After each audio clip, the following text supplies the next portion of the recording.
ओम गंगातरंगरमणीय जटाकलापम गौरी निरंतर विभूषित वामभागम नारायण प्रियमनंगमदापहारम वाराणसी कुलपतिं भज विश्वनाथम। सर्वमंगल मांगल्ये शिवे सर्वार्थ साधिके शरण्ये त्र्यंबके गौरी नारायणी नमोस्तुते।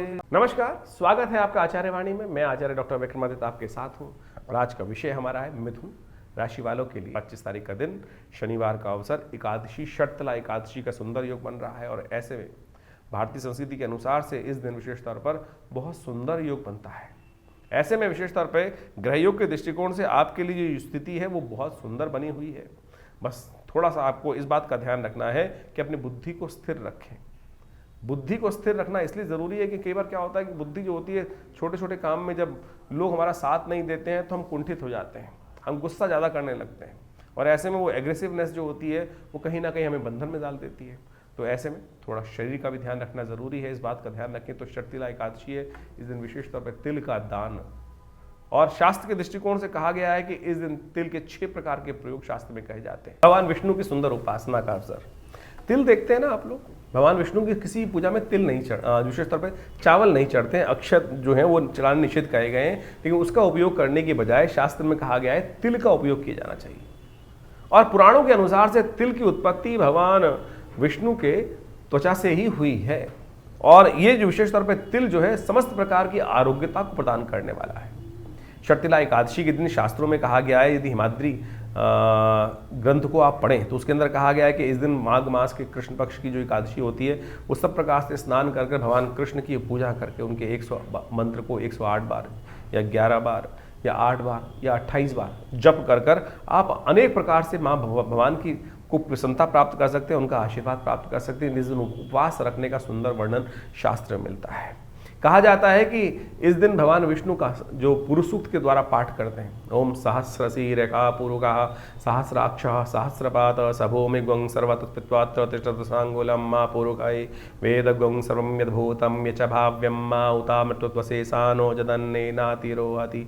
इस प्रकार से पुरुष सूक्त के जो सुंदर पाठ को श्रवण कर भगवान का षोडशोपचार जो पूजन करें, तिल का द्वारा भगवान का स्नान कराएं। तिल के ही 6 प्रकार के प्रयोग शास्त्र में वर्णित हैं। षट तिला एकादशी, ये तिल के जो 6 प्रकार के प्रयोग शास्त्र में वर्णित हैं, यानी तिल के द्वारा जल से स्नान करना, पिसे हुए तिल का उपटन भी लगाना, तिल के द्वारा हवन करना, तिल के द्वारा ही तिल मिला हुआ जल जो होता है वो पानी उसका सेवन करना, तिल का दान करना और विशेष तौर पे तिल के बने हुए मेवे जो मिठाई इत्यादि हैं उनका प्रसाद, उनका भोग भगवान को लगाना, प्रसाद स्वयं ग्रहण करना। देखिए तिल जो अपने आप में जो है, हमने जैसा कहा कि भगवान विष्णु के शरीर से उत्पन्न हुआ है, उनकी त्वचा से उत्पन्न हुआ है और इम्यूनिटी को बूस्ट करने भगवान विष्णु जो हैं वो पालक हैं। और हमारे यहाँ शास्त्र के अनुसार से कहा जाता है कि तिल के अंदर इतने औषधीय गुण संयुक्त हैं कि वो चाहे आपकी कैल्शियम की डेफिशिएंसी हो, चाहे वो आपके शरीर के अंदर हड्डियों की बहुत सारी जो कमजोरी आ गई हो, चाहे वो वायु विकार बढ़ गया हो, चाहे वो पेट की एसिडिटी हो गई हो, चाहे वो रक्त विकार हो आपके लिए। बहुत सारी लेडीज़ के अंदर जब देखें हीमोग्लोबिन कम हो जाता है, ऐसे में तिल का उपयोग यदि इसमें किया जाए तो वो आपकी इम्यूनिटी को ज़बरदस्त तरीके से, हीमोग्लोबिन लेवल को अद्भुत रूप से ठीक कर देता है। इसलिए भारतीय चिकित्सा पद्धति के अनुसार तिल का प्रयोग, तिल के तेल का प्रयोग सब जगह किया जाता है। हर जो आयुर्वेद के चीज़ें हैं उसके अंदर तिल के तेल का ही उपयोग करना सबसे श्रेष्ठ माना जाता है। आप समझें, शास्त्र के दृष्टिकोण से यदि आप इस बात को समझेंगे तो आप उनको बताएं और कि तिल का जो उपयोग है वो जो आपकी किडनी संबंधित रोग है, यूरिन संबंधित रोग हैं, उनको भी ठीक करने के लिए सबसे बढ़िया कार्य करता है। जिनको बहुत ज़्यादा सर्दी लगती है, इम्यूनिटी वीक हो गई है, यदि तिल का नित्यप्रति सेवन इस पूरे माघ के महीने में करें, वैसे तो हमेशा ही कर सकते हैं आप किसी भी रूप में। हमारे यहाँ लड्डू तक बनाए जाते हैं, कोई मेवा बनाया जाता है तो उसके अंदर आजकल तो बेसिकली किसी वर्ल्ड में किसी भी कोने में जाएंगे तो उसको हल्का सा ऊपर से छिड़क देते हैं तिल को, उससे क्या होता है उसकी ब्यूटी बन जाती है। लेकिन ये जो तिल है ये वास्तविक तौर पर आपके शरीर को पालन करने का सुंदर योग बनाते हैं। तो इस दिन षटतिला एकादशी के दिन अवश्य तिल का प्रयोग कर उसके अनुसार से उसी में भगवान को स्नान कराएं और दोनों का दान करें। जिस प्रकार से हमने 6 प्रयोग बताए, ये करेंगे तो ये देखिए आपके संपूर्ण रूप से क्या शारीरिक, क्या मानसिक, क्या आदि भौतिक, यानी हर प्रकार का लाभ प्राप्त करने के योग बन सकते हैं। तो इस तिल का उपयोग अवश्य करेंगे तो बहुत अच्छा रहेगा। तो इस प्रकार से ज्योतिष के शास्त्र, बहुत सारे लोगों का भ्रांति हो जाती है, हम लोग जब बताते हैं बहुत सारी चीज़ें, तो इनका ज्योतिष से क्या मतलब? अरे भारत पंचांग, पुराण इत्यादि सब ज्योतिष के दृष्टिकोण से ही है। और ये जो योग बताए जा रहे हैं, बहुत सारे लोग तो कहते हैं कि ज्योतिष के कष्टों का निवारण करने के लिए मंत्र, दान, ये सब औषधि जो हैं यही तो उपाय हैं। और हम फंस जाते हैं कई प्रकार से कुछ बेकार की चीज़ों में खर्चा करने के लिए, चाहे तो नग पहनने के चक्कर में या कुछ और करने के लिए।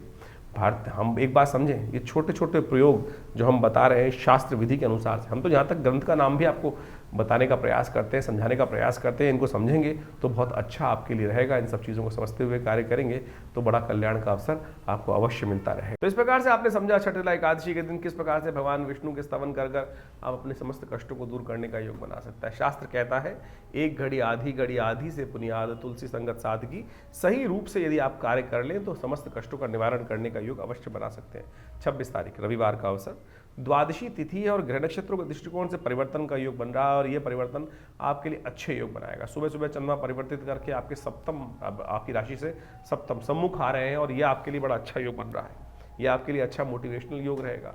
बहुत सारी चीज़ों का इंट्यूशन यानी मनोमस्तिष्क में विचार बहुत सारे पहले आने के योग बन सकते हैं, लेकिन थोड़े खर्चे जरूर बढ़ते दिखाई दे रहे हैं। खर्चों को कंट्रोल करने का आपको थोड़ा ध्यान रखना पड़ेगा, इस बात का ध्यान रखिएगा, क्योंकि आपकी राशि के स्वामी जो हैं वो बुध परिवर्तन करके जहाँ चले गए हैं वो थोड़ा सा चीज़ों को मैनेज करने में दिक्कत कर सकते हैं। हिम्मत बहुत अच्छी है लेकिन चीज़ों को मैनेज करने में अभी थोड़ी दिक्कत आती दिखाई दे रही है। इस बात का थोड़ा ध्यान रखने की ज़रूरत है।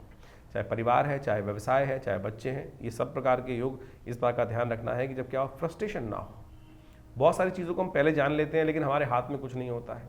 कई बार ऐसी स्थिति लगती है तो उसके लिए क्या करना चाहिए? उसके लिए प्रार्थना करनी चाहिए। कई बार क्या होता है, हमारे साथ बहुत सारे ग्रह, 1 2 ग्रह, नवग्रह हैं, उनको ठीक करने के लिए बहुत सारे उपयोग शास्त्र में वर्णित हैं। और उसी श्रृंखला में हम समय समय पर विवेकानंद योगाश्रम में बहुत सारे कार्य करते रहते हैं। उसी श्रृंखला में रविवार को यज्ञ रहता है, तो कम से कम उसमें नवग्रह यज्ञ में आप सम्मिलित हो सकते हैं। और इसका लाइव टेलीकास्ट भी हमारे उस चैनल के माध्यम से होता ही रहता है। यहाँ भी वहाँ भी देख के आप उस मनोमस्तिष्क को वहाँ विचार में उन मंत्रों को श्रवण करने में लगाएंगे तो देखिएगा उसका लाभ भी आपको अवश्य मिलेगा। 27 तारीख सोमवार का अवसर, और ये सोमवार बेहद खास है।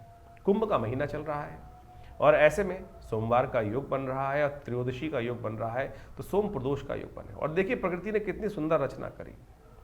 जिस बार जो कुंभ का अवसर है वो 144 वर्ष बाद आ रहा है। ऐसे नहीं कहा जा रहा है 144 साल। देखिए सोम प्रदोष भी 2 पड़ रहे हैं और दोनों सोम प्रदोष इस यानी माघ के महीने में जो 2 सोमवार पड़ रहे हैं, जो पड़ेंगे वो प्रदोष के दिन ही पड़ेंगे। यानी सोम प्रदोष का योग बड़ा सुंदर बन रहा है मासिक शिवरात्रि के संयुक्त रूप से। ऐसे में ग्रहों का योग जो आपके लिए है हमें अच्छा बनता दिखाई दे रहा है। हमें दिखाई दे रहा है कि यह आपके भाग्य में बहुत सारे रास्ते सुलभ करने के योग बना सकता है। सोम प्रदोष का योग है, कोशिशें करें या तो भगवान का सुंदर स्तवन करें, गंगा जल हाथ में लेकर उसी से थोड़ा स्नान करें और उसको जल को अभिमंत्रित कर पूरी बाल्टी में डालकर उससे स्नान कर लें। फिर भगवान का भी स्तवन, जैसे हमने कार्यक्रम के आरंभ में गंगा तरंग रमणी जटा कलाप, भगवान विष्णु का अभिषेक, भगवान शंकर का अभिषेक यदि जल से करेंगे तो बहुत शुभ होगा। ग्रह नक्षत्र आपके लिए अच्छे योग बनाते दिखाई दे रहे हैं। आने वाला समय बहुत महत्वपूर्ण परिवर्तन की तरफ जा रहा है। 28 तारीख का दिन आपके लिए आने वाले समय में बहुत सुंदर योग बना के दिखाई देगा, लेकिन मन जो है थोड़ा बंधा हुआ दिखाई देता है। यह 28 तारीख मंगलवार की हम बात कर रहे हैं, मन और मस्तिष्क में थोड़ा सा बंधन दिखाई देता है। वो बंधन जो है कई मामलों में हो सकता है। कई बार क्या होता है, हमारे घर की मुर्गी दाल बराबर वाली स्थिति होती है तो उस कोई चिंता नहीं, ऐसी स्थिति न करें। लेकिन बाहर वाले पराये लोग आपको फंसाने का रास्ता कोई ना कोई ढूंढते दिखाई दे रहे हैं। शुक्र परिवर्तन के लिए जा रहा है, मंगल चंद्रमा परिवर्तन की तरफ जा रहा है। गज केसरी योग का निर्माण गोचर के दृष्टिकोण से हो रहा है। सब शुभ योग हैं लेकिन मन कहीं ना कहीं कच्चा है और उस कच्चे मन का नुकसान हो सकता है, क्योंकि शुक्र भी परिवर्तन कर उच्च का होने जा रहा है आपकी राशि के दृष्टिकोण से राहु के साथ। जी हाँ, राहु के साथ शुक्र विराजमान होने जा रहे हैं सम्मान वाले भाव में। तो कुछ गलत लोगों से जैसा हमने कार्यक्रम के आरंभ में कहा था ना, कुछ गलत लोगों से बचते हुए फूक फूक के कदम करने की ज़रूरत है। जो होता है कई बार हम घर से थोड़ा त्रस्त होते हैं, अपने जो उनसे स्नेह होता है उनसे थोड़े त्रस्त होते हैं, तो बाहर वाले एक हाथ रखने का प्रयास करते हैं तो वहाँ फिसल जाते हैं हम लोग। तो ध्यान रखिएगा, वो कहीं ना कहीं आपको फंसा सकते हैं। 29 तारीख की हम बात करें जनवरी की, तो बुधवार का अवसर, अमावस्या है, मौनी अमावस्या, कुंभ का अवसर, मौनी अमावस्या। ये बहुत सुंदर योग बन रहा है। ये मौनी अमावस्या जो है विशेष तौर पर कहा जाता है कि शास्त्र में दृष्टिकोण है कि समस्त भारत, समस्त क्या कहा जाता है, पृथ्वी का जल जो है वो गंगा के समान पवित्र हो जाता है। यानी ऐसा सुंदर योग बनता है कि ऐसे में समस्त जो तीर्थ है उनका जल जो है वो गंगा के समान ही पवित्र हो जाता है। और उस दिन अवश्य अपने पितरों के निमित्त तर्पण इत्यादि करने का हमको प्रयास करना चाहिए। अमावस्या का मौसम और माघ मास की जो अमावस्या, मौनी अमावस्या से कहा जाता है माघी अमावस्या, ये बहुत सारे पुण्यों को जगाने वाला अवसर है अपने पितरों के निमित्त। बहुत सारे जीवन में क्या होता है, कई बार घरों में कई बार क्या होता है कि सब कुछ काम बढ़िया चल रहा है लेकिन फिर भी संतुष्टि नहीं है, कलह चल रहा है कहीं ना कहीं। हो सकता है कहीं ना कहीं पितृ परेशान हो, पितृ कहीं ना कहीं रुष्ट हो, पितृ कहीं ना कहीं ऋण आपको परेशान कर रहा, तो इस दिन अवश्य ब्राह्मण भोजन कराएं, गौ को भोजन कराएं, गायत्री का यज्ञ करें।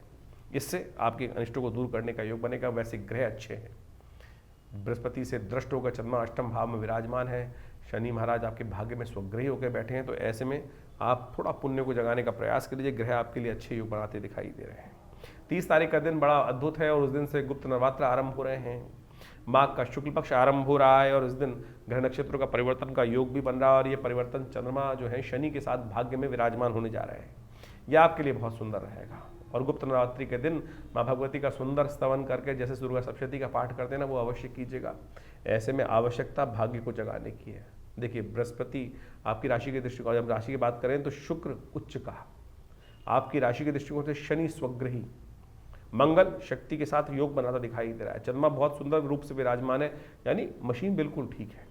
केवल थोड़ा सा जुर्माना जो योग है उसको आपको अपने विचार का, आपका विचार इस वक्त आपका नुकसान करा रहा है, इसलिए अपने विचार को थोड़ा सा ध्यान रखने की आवश्यकता है। परमात्मा का अंकुश लगाने की जरूरत है। माँ दुर्गा की प्रेरणा, या देवी सर्वभूतेषु बुद्धि रूपेण संस्थिता नमस्तस्यै नमस्तस्यै नमस्तस्यै नमो नमः, इस बात का ध्यान रखते हुए कार्य करेंगे तो बहुत सुंदर रहेगा। 31 तारीख शुक्रवार का अवसर, द्वितीया तिथि और ग्रह नक्षत्रों का जो योग बना है वो आपके लिए कहीं ना कहीं उन्नति का मार्ग प्रशस्त करता दिखाई दे रहा है। और ये जो समय चल रहा है वो आपके लिए सुंदर है, अच्छा है और इसका लाभ पूरी तरह से लीजिए और समझिए ग्रह नक्षत्रों ने क्या कुछ करने जा रहे हैं आपके लिए। तो इस प्रकार से ज्योतिष का जो विवरण है, ग्रह तिथियों का जो विवरण है वो अद्भुत है भारतीय ज्योतिष विज्ञान के अनुसार से। और ये जो समय चल रहा है इसमें कई प्रकार के विभिन्न योग चल रहे हैं, जैसे आपने समझे।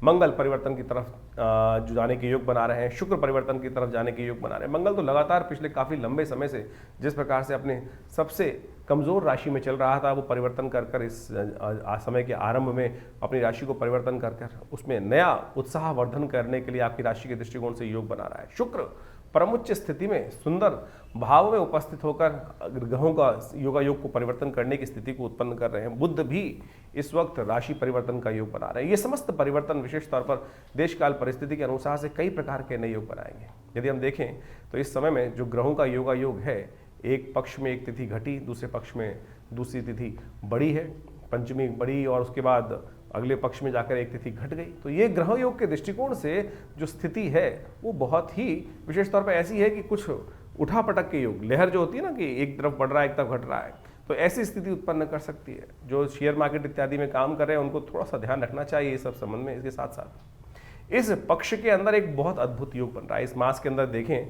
तो प्रदोष का योग जो बन रहा है वो दोनों प्रदोष जो है वो सोमवार को पड़ रहे हैं। तो सोम प्रदोष का योग बड़े सुंदर रूप से बना है। कुंभ का महीना 144 साल बाद और साथ साथ इस कुंभ का अवसर, और उसके बाद प्रदोष भी सोमवार के सुंदर योग पर युक्त, यानी सोम प्रदोष का सुंदर युक्त बनकर बने हैं। तो ऐसे में ये समय बहुत ही अद्भुत है। ऐसे में अपने समस्त अनिष्टों को दूर करने के लिए एक डुबकी जो कुंभ की है उस प्रयाग के स्थान पर, संगम के स्थान पर समस्त कष्टों का निवारण करके, समस्त किए हुए दुष्कर्मों से प्रायश्चित के माध्यम से अपने जीवन को विशेष तौर पर कहा जाता है कि जिस प्रकार से रिजेनोवेशन, जिसका पुनर्जन्म प्राप्त कर सकते हैं, अपने पूर्व अर्जित कर्मों को जो शून्य कर सकते हैं, जो पाप हैं उनको शून्य कर सकते हैं। ये अद्भुत योग है, इसका लाभ हमें लेने का प्रयास करना चाहिए।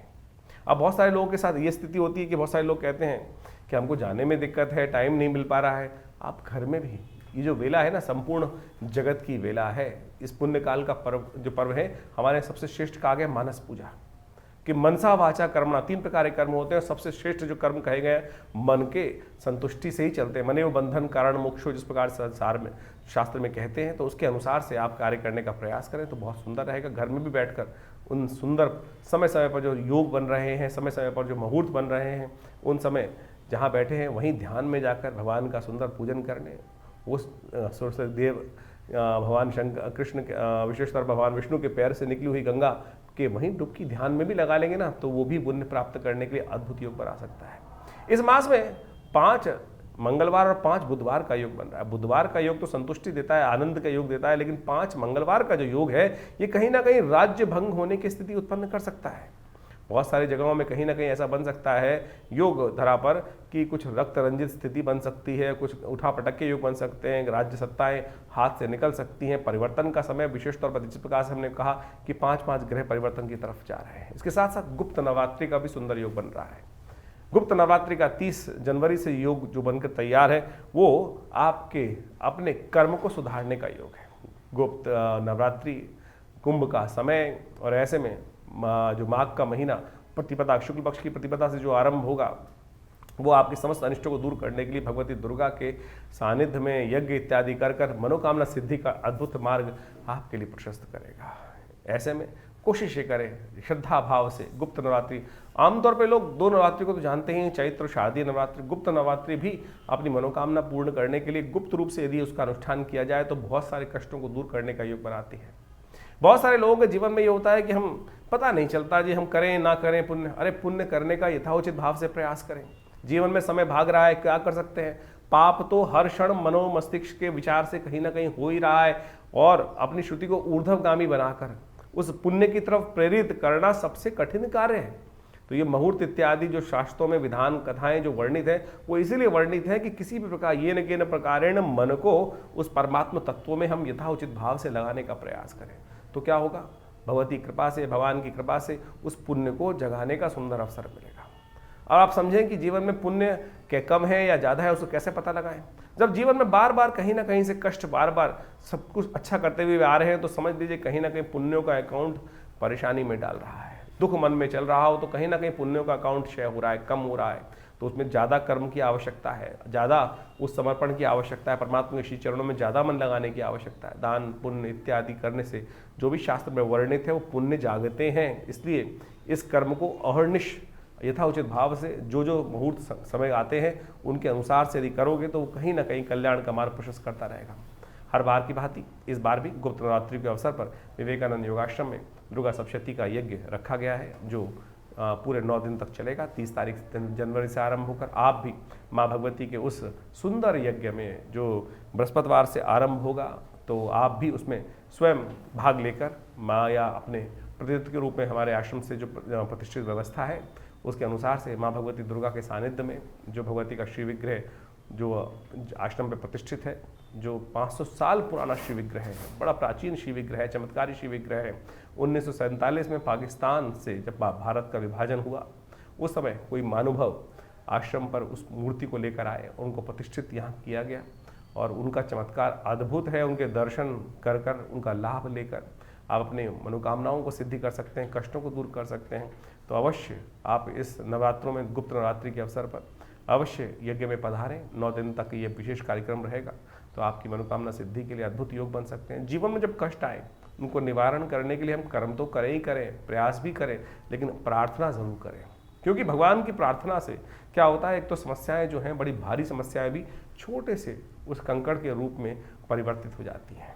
इस बात का अनेक बार हमने अपने जीवन में बहुत सारे लोगों के जीवन में प्रत्यक्ष प्रमाण देखा है। तो कोशिश ये करें इस सुंदर मुहूर्त का लाभ अवश्य लें। आपके जीवन में चल रही समस्याओं को दूर करने के लिए अद्भुत रास्ता प्राप्त होगा। दिल्ली में हमारा संस्थान विवेकानंद योगाश्रम जमनाबाद खुरेजी लक्ष्मीनगर क्षेत्र में स्थित है और वहाँ वैसे बहुत सारे कार्यक्रम समय समय पर चलते ही रहते हैं और उस सब संबंध में हम आपको अवगत कराते ही रहते हैं। तो आज जुड़िए हमारे साथ। धन्यवाद, नमस्कार।